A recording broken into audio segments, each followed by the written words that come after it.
So we're at Cars and Coffee still, and just show you how eclectic a show it can be. You got supercars and an early 50s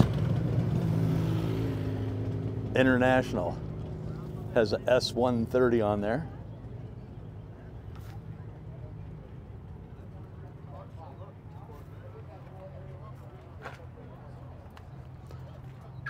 Fresh off the farm.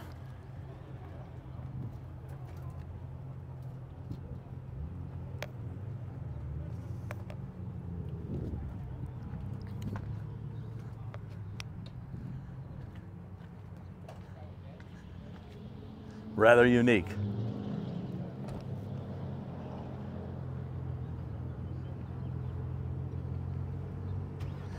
I shot a 52 International, and it was a beer truck, so they were serving beer out of it.